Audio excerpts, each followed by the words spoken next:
Assalamu alaikum wa rahmatullahi wa barakatuh, and welcome to another Sleep to Islam video where I read the English translations of surahs in the Quran, and inshallah in this video I will be reading part 1 of Surah An-Nur.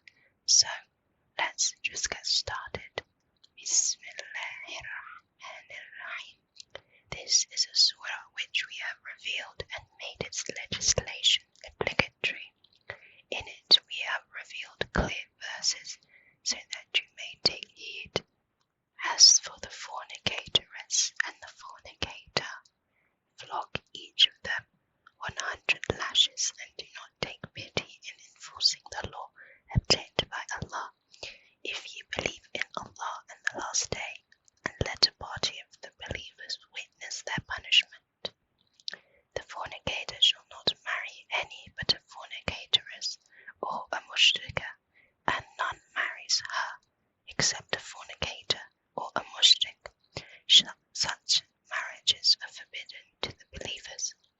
Those who accuse a chaste woman of fornication and do not produce 4 witnesses to support their allegation shall be flogged with 80 lashes, and their testimony shall not be accepted ever after, for they are the ones who are wicked transgressors, except those who repent thereafter and amend their conduct, for Allah is surely forgiving, merciful. Those men who accuse their own wives, but have no witness except themselves, each of them shall be made to swear 4 times by Allah that his charge is true, and the 5th time calls for the curse of Allah upon himself, if he is lying. As for the wife, the punishment shall be averted from her if she swears 4 times by Allah that his charge is false, and the 5th time calls for the wrath of Allah upon herself, if his charge is true. If it were not for Allah's grace and mercy upon you, you would have no method of handling these situations. Allah is the acceptor of repentance, all wise. Surely those who concocted the slander are from a cliché among you. Do not regard this incident as only an evil, for it also contains a good lesson for you. Whoever took any part in this sin has earned his share accordingly, and the one who took on himself the leading part shall have a terrible punishment. Why did not the believing men and believing women, when they heard of this slander,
is cognizant of what you do.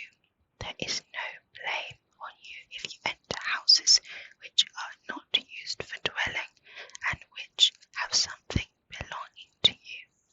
And Allah knows what you reveal and what you conceal. Enjoin the believing men to lower their gaze and guard their modesty, that is chaster for them. Surely Allah is well aware of their accusations.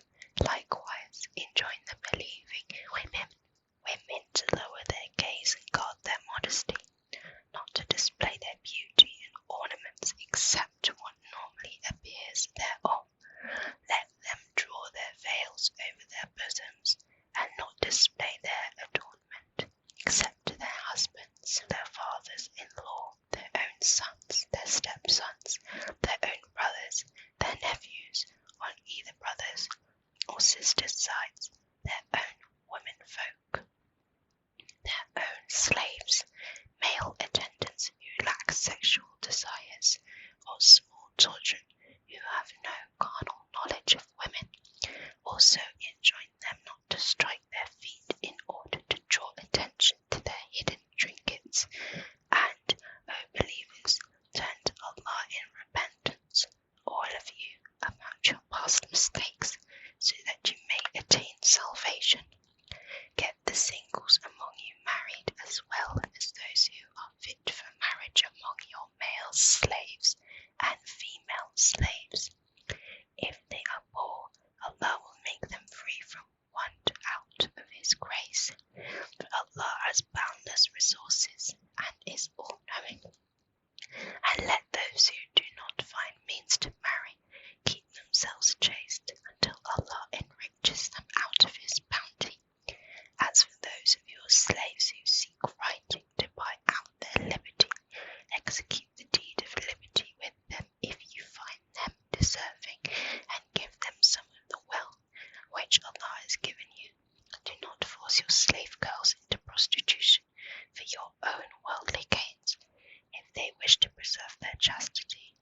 And if anyone forces them into it, then surely, after such a compulsion, Allah will be forgiving and merciful to them. We have already sent down to you revelations giving you clear guidance and cited examples of those people who passed away before you, and an admonition for the righteous.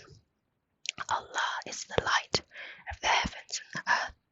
The parable of His light is as if there were a niche in which there is a lamp. The lamp is enclosed in crystal.